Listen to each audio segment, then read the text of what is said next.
I gifted my parents a luxury one-week trip to Europe with me, but at the airport, they said they were taking my jobless sister. Instead, my mom smiled and said, "She needed the break more than you." I stayed quiet. Because they were about to get a huge surprise when they landed in Europe.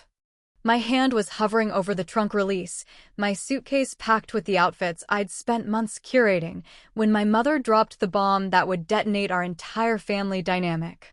I stood there in the driveway at 6:02 a.m., watching my sister walk out of the house with a suitcase I didn't recognize, and realized that my 2 years of overtime, instant noodle dinners, and sacrificed weekends weren't buying me a dream vacation. They were buying my replacement a free ride.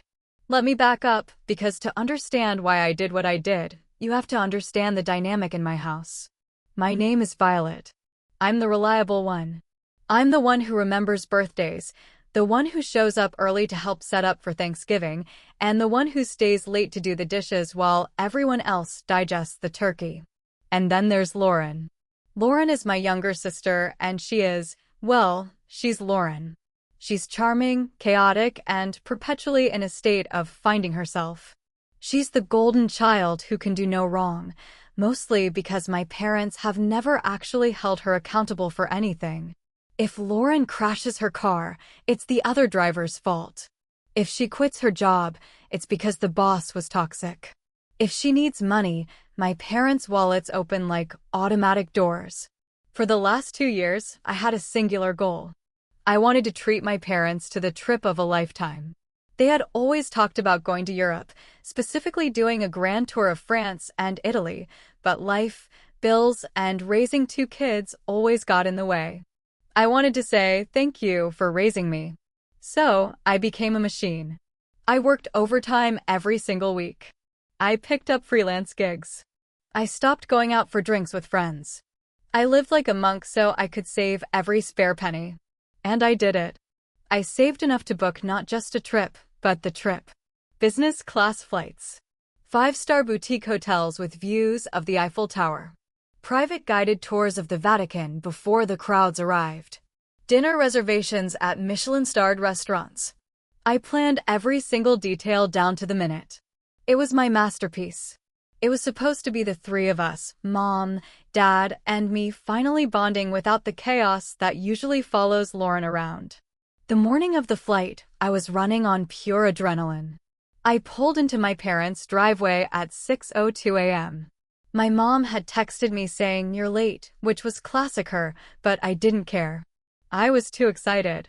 "2 minutes late, Mom," I said, forcing a smile as I stepped out into the crisp morning air. "But we'll make it. The traffic is light." I walked around to the back of my car to pop the trunk. My mom was standing on the porch, pulling her suitcase behind her, but she wasn't coming down the steps. She was waiting. And then the door opened again. Out walked Lauren. She was wearing oversized sunglasses and dragging a bright pink suitcase. My stomach dropped. I froze, my hand still resting on the trunk of my car. "What's going on?" I asked. My voice sounded calm, but my heart was starting to hammer against my ribs. Did Lauren need a ride to the airport too? Is she going somewhere? My mom finally walked down the steps, her expression far too cheerful. It was that specific kind of cheerfulness people use when they're trying to sell you something you definitely don't want. "Oh, Violet," she said, breezing past the question. "We decided last night. Lauren is going to come instead of you." The world seemed to tilt on its axis. "Excuse me." "She's been so stressed lately," my mom continued, as if discussing a change in dinner plans rather than a 5-figure vacation. "She's had such a hard time with that breakup, and her job search is stalling. She really needs this trip to clear her head." I felt the blood drain from my face. Instead of me? "Mom, I planned this. I paid for this. Every single dime. I've been talking about this for 2 years. My mom waved her hand dismissively. "We know, sweetheart, and we're so grateful. But you're strong. You're always working so hard. You're stable. You can take another trip anytime. Lauren needs this right now." I looked at Lauren. I was waiting for her to look embarrassed. I was waiting for her to say, "I told them this was crazy. Violet, I'm sorry." But she didn't. She just adjusted her sunglasses and smirked, shifting her weight onto one hip. "Thanks for understanding, sis," she said. Her tone was dripping with that fake, sickly sweet gratitude that makes you want to scream. I really need a mental health break. My dad shuffled out of the house a moment later. He was the only one who looked uncomfortable. He wouldn't meet my eyes. He just handed me his suitcase silently, like a man marching to the gallows, but refusing to stop the execution. "This is unbelievable," I said, my voice shaking now. The shock was wearing off, replaced by a cold, sharp anger. This was supposed to be our trip. "Something for me to share with you." "Well, it still is," my mom said, smiling like she hadn't just stabbed me in the back. "Just with Lauren instead." "Don't make this a big deal, Violet. Don't ruin the mood before we even leave." "Don't make this a big deal," that was the phrase that broke me. For my entire life, I had made myself small so Lauren could be big. I had stayed quiet so Lauren could be loud. And now, standing in the driveway, watching my sister load her luggage into the car I was driving to go on the vacation I paid for, I realized something. It didn't matter what I did. It didn't matter that I was the good daughter. In their eyes, Lauren would always come first. Her needs, which were really just wants, would always trump my sacrifices. I clenched my jaw so hard I thought a tooth might crack. I wanted to scream.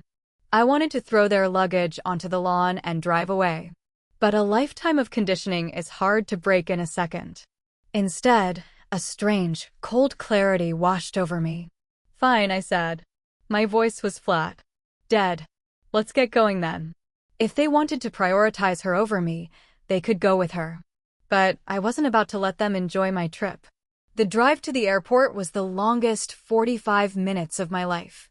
The car was suffocatingly quiet, save for Lauren.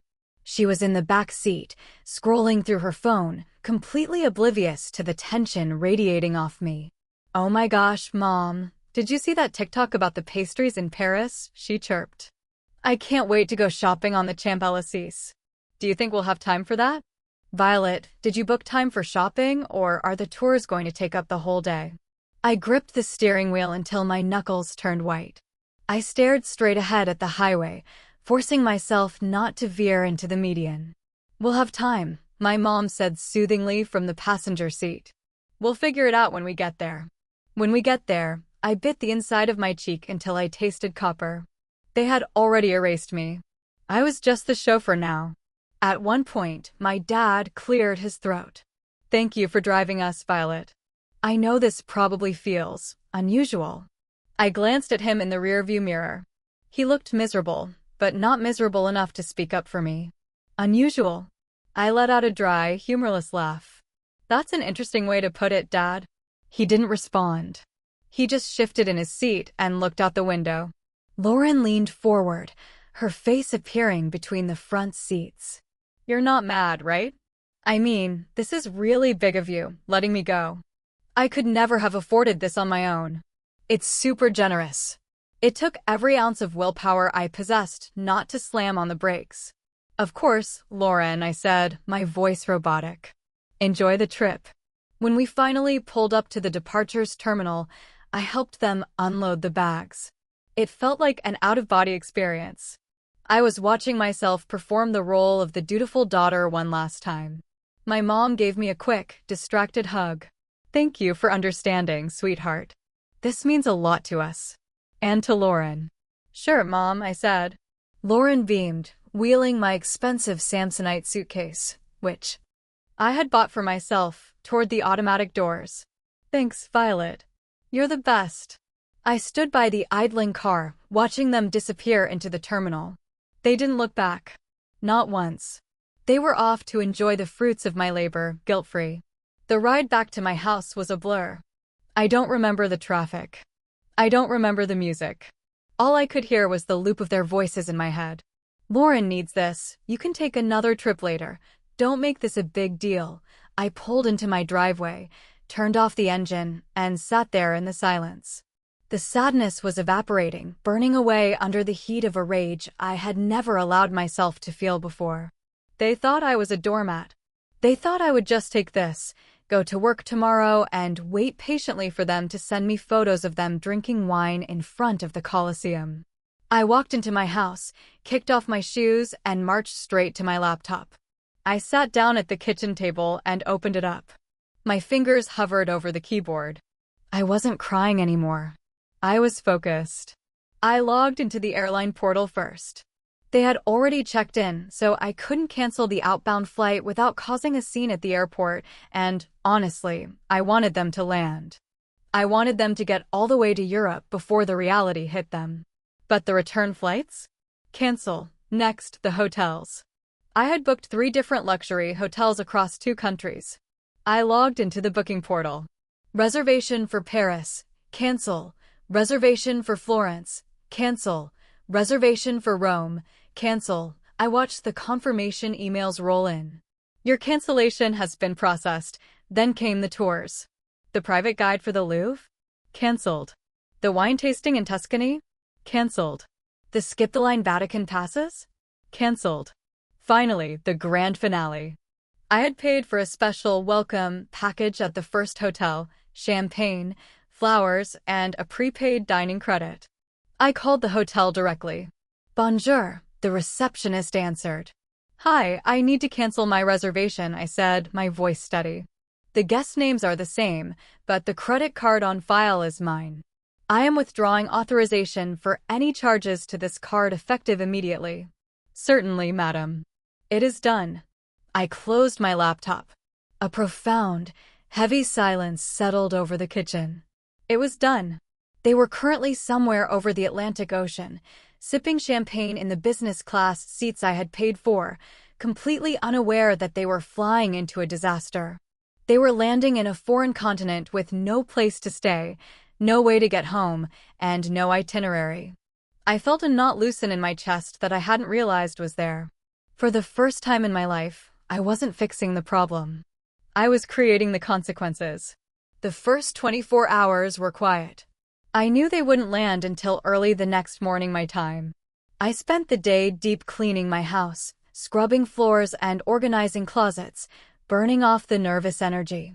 The call started as soon as they landed. I was in my bedroom, unpacking the suitcase I had packed so carefully for the trip that was no longer mine. I took out the sundresses, the walking shoes, the travel guidebooks. It stung, seeing the physical reminders of my excitement, but the sting was dull compared to the anger. My phone buzzed on the nightstand. Then again. Then again. It was a relentless vibration that rattled against the wood. I walked over and looked at the screen. Mom calling, Dad calling, Lauren calling. Then the text started rolling in. Asterisk Violet, what is going on? The hotel says there is no reservation. Asterisk Violet, pick up the phone. This isn't funny. Asterisk, we are standing in the lobby, and they are telling us to leave. Fix this. Asterisk, I let out a laugh. It was a dark, jagged sound. Fix this. They still thought this was a mistake. They still thought I was the tech support for their lives. Finally, my phone buzzed with a voicemail from Lauren. I decided to listen to it. Violet, this is so petty, she snapped, her voice distorted by the bad connection and the background noise of a busy hotel lobby. We're stuck here because of you. You need to call the hotel and clear this up right now. Mom is freaking out. She didn't sound sorry. She sounded annoyed. She sounded entitled. I deleted the voicemail. For years, I had been the one to smooth things over. When Lauren forgot Mom's birthday, I bought a gift and signed both our names. When Dad forgot to pay a bill, I handled it online. I was the grease in the gears of this family. But the gears had crushed me, and I was done keeping them turning. Eventually, I decided to answer. Not to help, but to make sure they understood why this was happening. My mom's voice was shrill when I picked up. Violet. Thank God. What did you do? The hotel says the reservation was canceled. All the tours are gone. I let her rant for a moment, listening to the panic in her voice. Then I spoke calmly. I canceled them, Mom. There was a silence on the other end so profound I thought the call had dropped. Then a hiss. Why would you do that? Oh, I don't know, I said, leaning back against my headboard. Maybe because you decided to take Lauren on my trip? You kicked me off a vacation I spent 2 years paying for. Did you really think I was going to let you stay in five-star hotels on my dime while I sat at home? We thought you'd understand, she yelled. We're family. You don't do this to family. Exactly, I said, my voice rising for the first time. You don't do this to family. You don't look at your daughter who worked herself to the bone and tell her she's replaceable because her sister needs a break. Guess what, Mom? I needed a break too. But I guess that didn't matter to you. Violet, stop this, she demanded. Fix it. Rebook the rooms. We are tired, we are jet-lagged, and this is embarrassing. Figure it out, I said. Lauren is so worldly and capable, right? Let her book a room. Let her pay for it. She doesn't have the money. You know that. Then I guess you're staying at a hostel. Or you can come home. Oh wait, I canceled the return flights too. You'll have to book your own way back. Violet. Goodbye, Mom. I hung up and turned my phone off. I tossed it onto the couch and walked into the kitchen to make myself a cup of tea. My hands were shaking, but not from fear. From the sheer rush of finally standing up for myself. The silence that followed was heavy, but it was peaceful. I realized I didn't have to listen to them. I didn't have to fix it. They were adults. They were in Paris. They would survive. The next few days were a masterclass in boundaries. I kept my phone off for long stretches. When I did turn it on, the notifications flooded in like a broken dam. My dad sent texts that were trying to be diplomatic, but failed miserably. Violet, we are staying at a cheap motel near the airport. It is dirty and loud. Your mother is crying. Please, let's talk about this. Lauren sent texts that swung between rage and victimization. You are ruining everything, followed by I can't believe you're so jealous of me. Jealous? That made me laugh out loud in the empty hallway of my house. I wasn't jealous of Lauren. I was exhausted by her. On the third day, my friend Grace came over. She let herself in, carrying 2 large iced coffees and looking like she was ready for war. I heard, she said, setting the coffees down. Your mom called me. Of course she did. My mom was running down the list of my contacts, trying to recruit allies to bully me back into submission. What did she say? I asked, taking a sip of the coffee. Grace grinned, a wicked sparkle in her eye. She said you were having a mental breakdown and acting irrationally. She wanted me to come over here and talk some sense into you. AKA, get you to turn the credit card back on. And what did you say? I told her that if I had paid 20 grand for a trip and got left on the curb, I wouldn't have just canceled the hotels, I would have reported the car stolen. We both burst out laughing. It felt good to laugh. It felt validating. You're doing the right thing, Grace said, her expression turning serious. I've watched them treat you like an ATM and a doormat for 10 years. You finally grew a backbone. Don't let them guilt you into breaking it. I won't, I promised. And I meant it. By the time Sunday rolled around, the tone of the messages had changed. They weren't demanding anymore. They were defeated. They had maxed out their own credit cards just to get basic accommodation and food. They weren't touring the Louvre or tasting wine in Tuscany. They were eating baguettes in a budget hotel room, waiting for a flight they had to scramble to afford. My dad called one last time before they flew back. Violet, he said. He sounded aged tired. We're coming home tomorrow. It hasn't been a good trip. I imagined it wouldn't be, I said. You really hurt us, he said softly. You punished the whole family. No, Dad, I corrected him. You hurt me. You dismissed me. I just refused to pay for the privilege of being treated like garbage. There's a difference. He didn't have a response to that. When they returned, I didn't go to the airport to pick them up. I wasn't the chauffeur anymore. They had to take a taxi. I decided to meet them at their house. I wanted to see them. I needed this closure. I sat on their porch swing, drinking a coffee, feeling surprisingly calm as the taxi pulled into the driveway. They looked rough. My mom looked 10 years older, her hair frizzy and her face drawn. My dad looked defeated. Lauren looked furious, dragging her pink suitcase up the driveway like it weighed a ton. Lauren saw me first. I hope you're happy, she spat. Worst trip ever. Happy isn't the word, I said, rocking gently on the swing.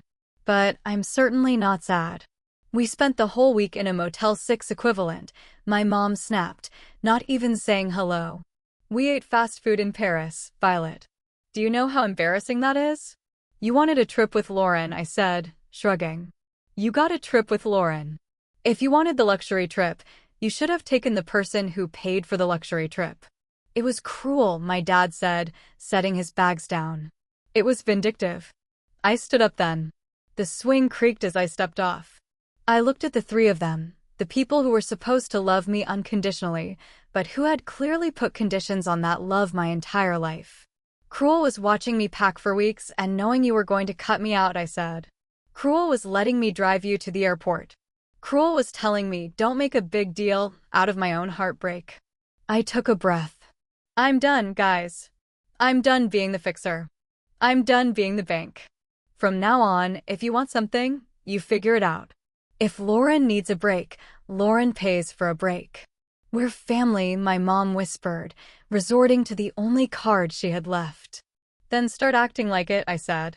I picked up my purse and walked past them, down the driveway to my car. They called after me, a mix of guilt and anger, but I didn't turn around. I drove away, and for the first time in years, the rearview mirror was just a mirror, not a symbol of everything I was leaving behind. The aftermath wasn't easy. There were weeks of silence. No Sunday dinners. No group chats. It was lonely at first, I won't lie. When you cut off a toxic limb, you still feel the phantom pain. But then, the freedom set in. I looked at my bank account. I had gotten refunds for almost everything, the hotels, the tours, the return flights. The money was sitting there, a lump sum of potential. I started doing things for me. I redecorated my living room, getting rid of the hand-me-down furniture my parents had guilted me into keeping. I took a photography class. I spent my weekends hiking with Grace. And then, one Tuesday night, I opened my laptop. I still had the spreadsheet. The itinerary. The dream. Why should the dream die just because my family didn't deserve to be part of it? I typed solo travel Italy into the search bar. 3 months later, I was on a plane. Not to Paris. I wanted a fresh start, but to Rome. I was alone. I was terrified. But I was there. I remember the moment I landed. I stepped out of the airport into the chaotic, humid Roman air. I navigated the train system by myself. I checked into a beautiful boutique hotel near the Spanish Steps, a room just for me, with a balcony overlooking the terracotta roofs. I spent 2 weeks doing exactly what I wanted. I ate gelato for breakfast. I spent 4 hours in a museum staring at a single statue. I took a day trip to Florence and drank wine watching the sunset over the Arno River. There was no one to manage. No one to clean up after. No one telling me I was being too loud or too organized or too much. On my last night, I sat at a small trattoria in Trastevere. I had a glass of Chianti in front of me and my journal open. My phone buzzed. It was a text from my mom. *Hi Violet. We miss you. We've been doing a lot of thinking. We handled things poorly. We're sorry. I stared at the words. A year ago, I would have jumped at this. I would have rushed over to fix the relationship, to soothe their guilt. Now, I took a sip of wine. I typed back, I appreciate the apology. I'm in Rome right now. We can talk when I get back. But things are going to be different. I hit send and put the phone face down on the table. The waiter came by with a plate of carbonara that smelled like heaven. Prego, signora, he said with a smile. Grazie, I replied. I took a bite of the pasta, closing my eyes to savor it. I was alone in a foreign country, thousands of miles from the people who had tried to make me feel small. And I had never felt bigger. I had never felt more complete. I realized then that I hadn't just saved money for a trip. I had saved myself. And that was worth every single penny.